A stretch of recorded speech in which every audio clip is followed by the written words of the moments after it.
So, this is an interesting subject, and I want to make this video quick because we're going to be talking about what budget should you test products with? Like, what's kind of my criteria? Do I test with 5, 10, 15, 20? What's the numbers? And I want to start off by saying the main two budgets that I'll test a product with is 5 and 20. And the reason is because those are the two that have worked the best for me. I've tried 3, 5, 10, 15, and 20, and those are like the main ones that most people use. And just across the board, 5 and 20 seems to work the best. Now, when we're talking about which one is best for you to use, there's kind of like two factors to take into consideration, which is for one, obviously, what is your budget? Like, are you able to spend that much? And two, what kind of products are you testing?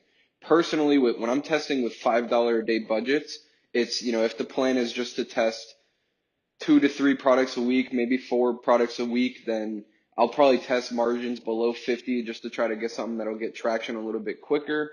Then I'll test with $5 a day budgets. That's simply because I can. Like, I'm not testing so many products to where, it's too slow to wait 2 days to see if it's going to work. I'm not trying to push out a ton of products and see, what happens. Like, as you know, that I only spend about $100 per product that I test. So I kind of gauge it. Like, if you're only going to be spending 1 to 2K a month, you don't really need to use $20 a day budgets. You can use 5, and honestly, I would prefer to use 5. That way you can kind of pre-qualify products before you even test them. And by that I mean, if you can test with $5 a day budgets from the beginning and then kind of move into $20 per day budgets once you find a winner, I think doing that is better if you have the time. If you don't have the time, meaning if you're trying to test a ton of products at once, I recommend testing higher margin products and then only testing with $20 a day budgets. It's very simple for me because I can kind of look at something and gauge whether I want to test with $5 or $20 budgets. But obviously, there's kind of pros and cons to both ways, because if you're testing with a $5 a day budget on each ad set, then you kind of want to give the whole campaign a couple days just to kind of roll through so that you can see like how it optimizes over $10 per ad set or $15 per ad set, whether you're leaving it for 2 or 3 days. Now, like I said, if you're only testing a new product every 2 or 3 days, there's not a problem with that. Like, there's not a problem with waiting a couple days. But let's say you're trying to test 20 products a week, then it might be in your best interest to do $20 per day budgets. That way you can launch, 2 or 3 products every day, and the next day you know what the results are. And simply because you have the budget to, like you're trying to spend that much money and you're able to do it very quickly.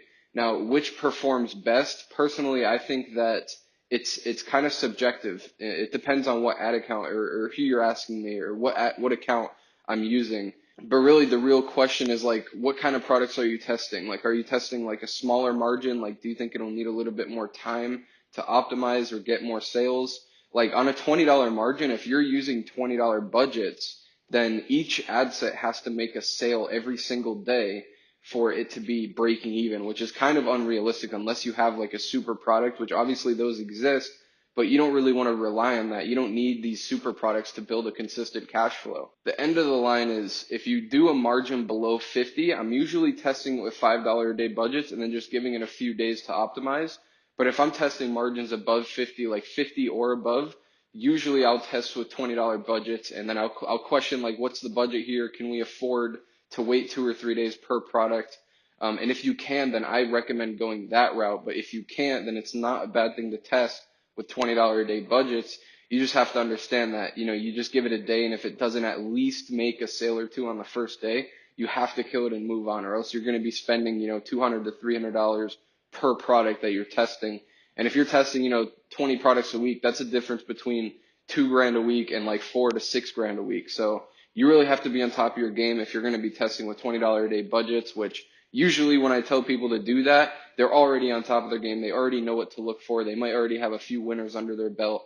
I just personally like $5 a day budgets because it only spends 30, 40 bucks a day, and you give it a few days and you kind of get to see the results, and you get to learn patience and like how to read data.